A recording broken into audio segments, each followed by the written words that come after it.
Remember to subscribe to our YouTube channel at NDN TV Nigeria. Click on the subscribe button and be the first to get notifications. Governor Sheriff Oborevwori of Delta State came to the saddle with a vision to transform the face of Delta and give the people a new lease of life. To achieve this, he designed a clear blueprint which is encapsulated in the acronym MORE, which stands for Meaningful Development, Opportunities for All, Realistic Reforms, and Enhanced Peace and Security for All. True to the letters of this social contract with Deltans, the governor continues to raise the bar in delivering infrastructure development across all the corners of the oil-rich state. In about 2.5 years of his stewardship, the state is now a huge construction site, providing critical link roads and bridges, while the welfare of both workers and ordinary Deltans has also seen a boost, all thanks to the many social empowerment programs the administration is implementing. In this special package, we'll take a look at some of the recent undertakings of Governor Oborevwori and how they are affecting lives in Delta State.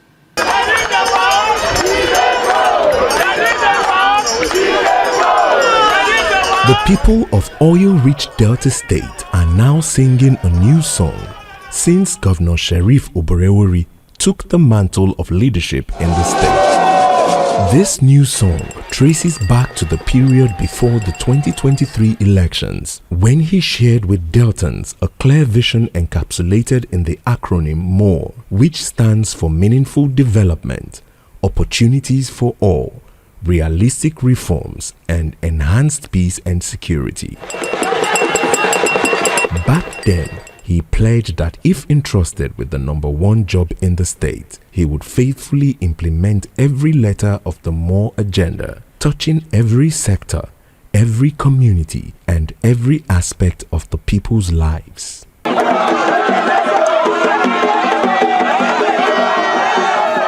His hard-fought victory in the March 18, 2023 governorship elections and his eventual inauguration into office on the 29th of May 2023 crystallized this social contract with the people with a reassurance to uphold this promise, backed by an oath of service. The motivation for the governor to narrow down his focus on facilitating meaningful development, creating opportunities for all, ensuring realistic reforms, and making sure there is enhanced peace and security of lives is not far-fetched. It's grounded on the obvious fact that the oil-rich state created out of Bendel State on the 27th of August 1991 to this day is yet to live up to its potential, due to a plethora of challenges, which include infrastructure deficits, recurring socio-cultural conflicts, and youth restiveness, as well as government inefficiencies that have left thousands struggling with little to no opportunities for meaningful livelihoods.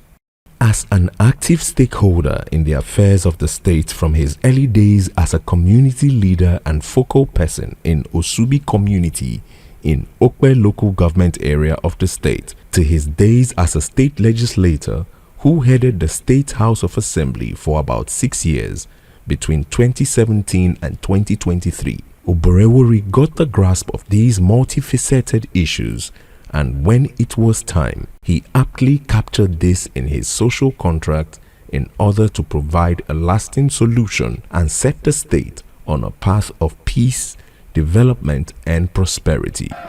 Zeroing down on the key components of his MORE agenda may perhaps paint a more vivid picture of the situation on the ground. Since the establishment of the state, one of the major desires of its population is the connection of coastal and isolated communities to city centers through the construction of major roads and bridges to allow for smooth exchange and interaction by the people. But despite modest efforts of successive governments, this has remained a major challenge. This was further complicated by the decaying existing infrastructure across the state that needed an urgent resuscitation, so meaningful development through the construction of key roads and bridges under the infrastructure drive of the administration is a stitch in time that is saving 9 across the state.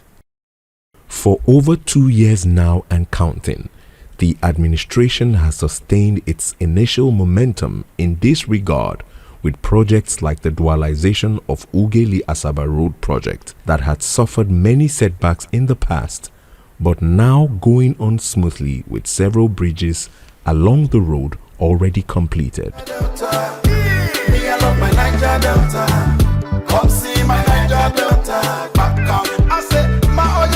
Little wonder that this was one of the very first projects the governor inspected when he took office, where his promise to ensure adequate funding to complete the project demonstrates his commitment beyond just words and speeches, as now seen in the level of progress on the project. This is the only road we can use to access the capital.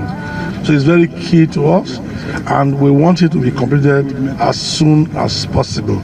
That's why this is the first inspection I am doing when I assume office. Other similar major road and bridge projects of the administration include the ongoing 3 flyover bridges at NIGER Junction, PTI Junction, and DSC Roundabout, all around Warri axis of the state, to address the age-long traffic congestion in the area as well as ensure the ease of socio-economic activities in the oil city.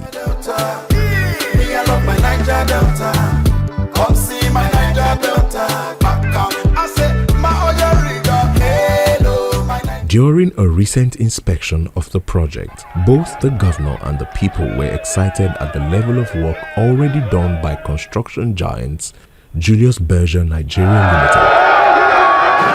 The people of Warri, they are happy. They are excited.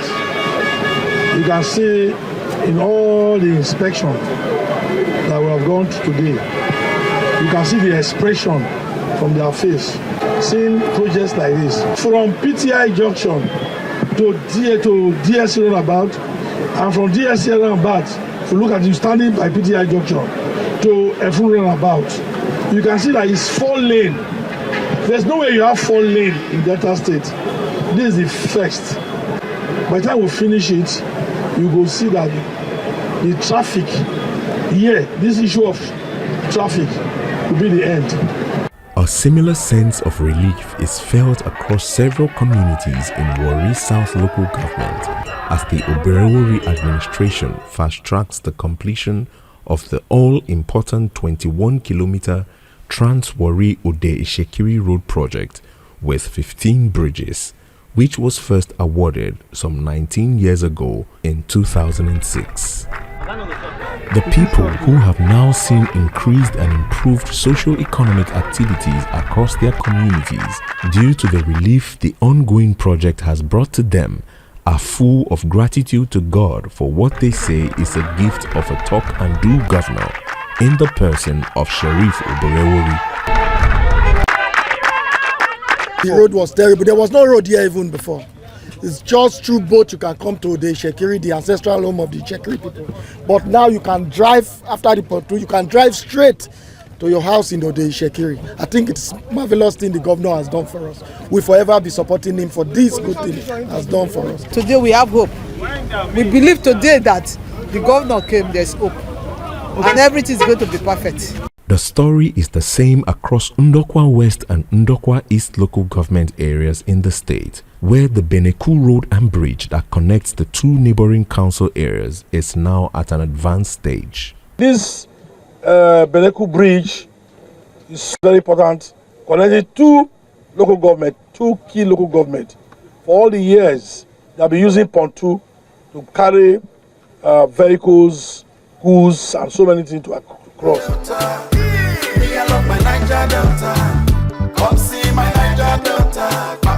Other projects implemented in this axis include the Ishiagu Ewulu Road and Bridge and the Okpanam Ibusa Bypass, as well as Ugbolu Okpanam Road projects, among many others. In Isoko Nation, Governor Oborevwori has also initiated and completed many projects, including the Oborevwori'S Road Phase 1, which he has already inaugurated for use, with Phase 2 already underway.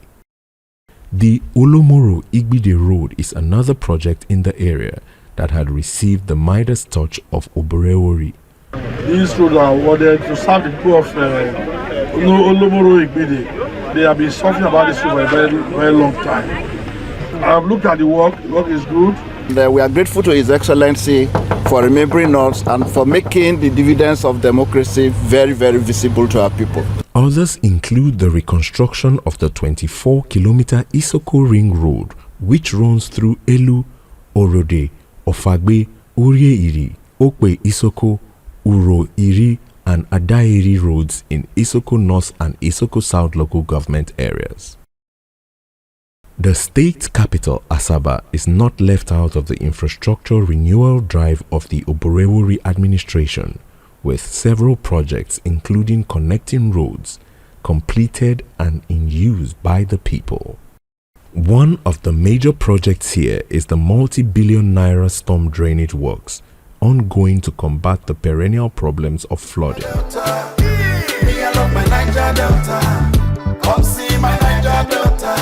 Whenever it rains heavily, we experience a lot of flood here. The erosion here enters some people's shop and all, it destroys so many things. But the way they are doing it now, we like it. It's a good innovation from our able governor, Baba Sheriff. All we are saying is keep what you're doing. Don't let it stop. Aside from these and several ongoing projects specifically conceived to better the fortunes of Deltans, the infrastructure-focused administration recently awarded another set of projects across the state to the tune of 230 billion naira. This includes the construction of 2 additional flyovers in the state at Uromi Junction in Agbo, Ika South local government area, and another along the Ugeli-Patani Highway at Otowodo Junction, Ugeli. This brings the total number of flyovers under construction by the administration to 5. We look at better note. What could we do better note that we be remembered for? And I said, look, this will be the Agbo, Uromi Junction. There will be a flyover because a lot of accidents in that place. That one is 59 billion. We are going to do the ground breakthrough very soon. Then in Ugeli, Otowodo Junction, we also approve it. It's 39 billion for the flyover. And I'm the only state, this is the only state where no contractor is being owed. We don't owe contractor. Yes, we don't owe contractor. This came after an earlier ambitious and unprecedented approval of about 75 new projects across all 25 local government areas in one sitting, worth around 275 billion naira. Projects under these projects approval by the Delta State Executive Council include the construction of Okere-Nkoko, Pepeama, Koko Diagbene Road with a spur to Tetepo in Warri Southwest, the construction of Beni Krukru Township Roads Phase 2, the rehabilitation of Bomadi Baregolo Road and construction of Okwetolo, Okobia, Aragba Road, amongst others. It is therefore safe to say that the more agenda of the administration is more than just a mantra, but indeed a statement of fact that the administration is delivering more, as evident in the number of projects already undertaken and ongoing across the nooks and crannies of the oil-rich Delta State under the stewardship of Right Honorable Sheriff Oborevwori. While in other states, this would at the very least have translated to huge indebtedness for the government looking at the cost. The case is different in Delta, all thanks to the demonstrated frugality and prudent management of resources by Governor Oborevwori. I made a promise that I will not borrow this year. We believe in action. Some people talk to get media hype. I don't talk to get media hype. You come and you see what we are doing. So when you go back, you will now be telling the story. Those who are in Delta, who are Deltans, those who are residents here, know what we are doing in terms of infrastructure. So we are doing our best. Aside from the fact that the government is not borrowing to fund these projects, the newly awarded projects are coming with 40% of the project cost mobilization to ensure immediate kickoff and speedy execution to benefit the people. Oborevwori has also set a standard away from the ugly tradition of new administrations abandoning projects started by their predecessors. For the governor, all projects, whether inherited or started by his administration, must be given equal attention and completed so as to justify the funds invested in them.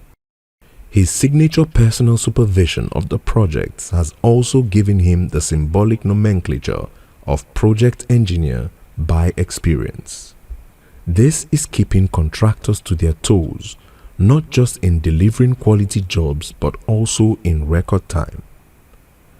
During some of the governor's inspection tours, he was able to identify some poorly undertaken projects where he immediately reprimanded the contractors involved as well as the supervising government staff.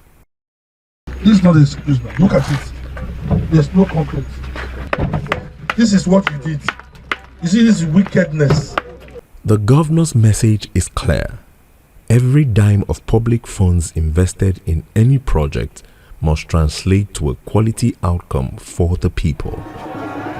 While celebrating the second-year anniversary of the administration in May, the governor inaugurated some of these projects, which include 8 duplexes for commissioners in the state, a total of 10.9 kilometers of several intra-city roads in Warri and environs, and a set of modern medical equipment, including 3 dialysis machines for Central Hospital Warri, Delta State University Teaching Hospital, Ogara and Specialist Hospital, Asaba, 2 CT scan machines for Central Hospital Warri and Delta State University Teaching Hospital, orthopedic equipment for Central Hospital Warri, as well as 3 Nipro hemodialysis machines and 25 4D ultrasound scans across the 25 local government areas in the state.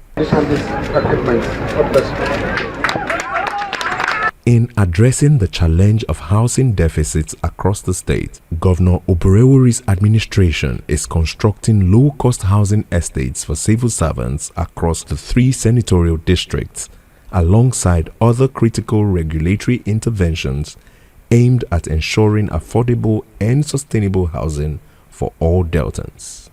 Apart from the state intervention projects, we have the projects that will be beneficial to the masses, Deltans and civil servants. His Excellency just gave approval of 10 hectares to Federal Mortgage Bank under the Renew Hope. Yes, with a 200 million naira worth of C of O free. As I'm talking to you, we are moving to the site. More than 5,000 housing units to be built and that will be shared among the civil servants. By God's grace, we will profile them. All of them are civil servants. They collect salary through Delta Mortgage Bank. And another one, as we are talking now, 50,000 units per local government. Already 3 at 70% stages now. And we are going in the phases, all the 25 local government will definitely benefit. So far, so good. We are on PPP, public-private partnership. 3 ongoing now, by God's grace. From there, definitely state government will have their equity share. And from there, we distribute accordingly. And we monitor the sales of the developers. Aside from infrastructure development and critical intervention in the health sector, the state government is also empowering and supporting households and businesses in the state, especially small and medium-scale enterprises, through its numerous social interventions that are now creating opportunities for all and sundry in the state.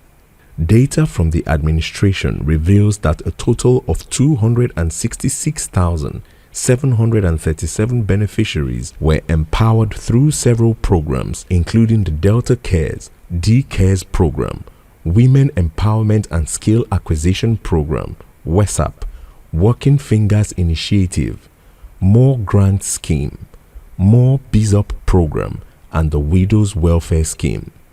The state counterpart funding of 1 billion naira for the African Union Development Agency New Partnership for Africa's Development (AKUGHA NEPAD) has supported 2,000 farmers engaged in food production, livestock and aquaculture. About 91 people living with disabilities have also benefited from training in information communication technology, confectionery, fashion design and leather work. Through the Widows Welfare Scheme, the state government has just approved the payment of 15,000 naira monthly stipend for 10,000 widows across the state. Workers and students in the state have also benefited through different initiatives, including the implementation of a 77,500 minimum wage since October 2024, while students enjoy several bursary packages, including a 25% reduction in acceptance fee payable across Delta-owned tertiary institutions. The governor's continued investment in education is yielding remarkable results, as students from public schools in Delta State, who earlier won the National Basic School Debate Championship in Nigeria, have gone on to clinch first position at the World School Debate Championship held in Doha, Qatar, defeating their counterparts from Chicago, United States and Qatar. Peace and security are gradually returning to every corner of the oil-rich state, with several high-profile businesses and investors trooping in to take advantage of the increasingly business-friendly environment now being enjoyed in Delta. A recent example is the Dubai-based Jampol Group, whose delegation visited the government house to explore opportunities to establish electricity metering parts and solar power accessory plants in the state. However, there appears to be a resurgence of hostilities among the three major ethnic groups, the Ijaw, Ishekiri and Urhobo in the Warri metropolis. The governor, who has consistently maintained a zero-tolerance stance on violence, recently cautioned that the government will not hesitate to sanction anyone found promoting unrest or disrupting the hard-earned peace in the area. We have seen crisis. It is only my father's house in Oborevwori'S that was not burned down. All the bungalows, all the houses were burned down. I've witnessed it. Do we still want that in Warri? No. What I have to say is for us to have peace here. I want to develop this Warri. No doubt the governor has continued to champion people-centered governance, ensuring that development projects reach every nook and cranny of the state, regardless of ethnic and partisan divisions.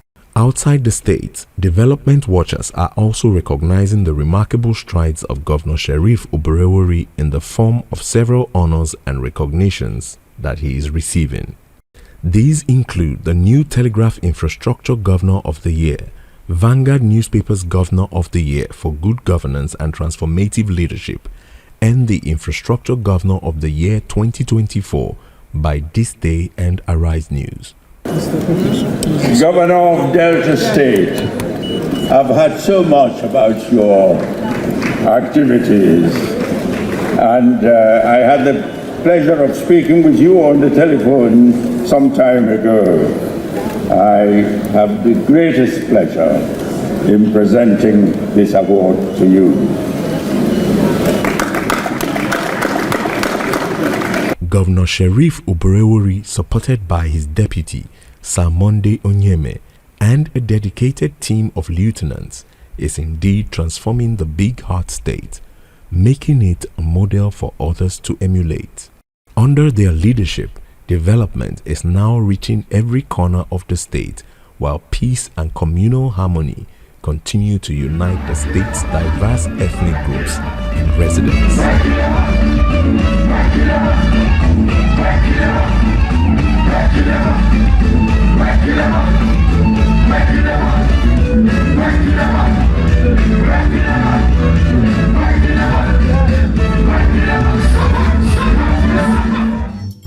In the Niger Delta. Well, that's the size of our package on the program for today. Kindly note that you can now also watch our program live on our YouTube channel at NDNTV Nigeria on Mondays at 9 p.m., Tuesdays at 9:20 p.m. and Wednesdays at 9:30 p.m. Please do well to subscribe to our YouTube channel at NDNTV Nigeria for live updates and many more stories. Inside the Niger Delta, the authentic voice of Nigeria's oil-rich region will be back same time, same station next week. Until then, you can follow us on our social media handles shown right now on your screens. Until next week, I am MAMODE AKUGHA thanking you for staying tuned. Bye for now.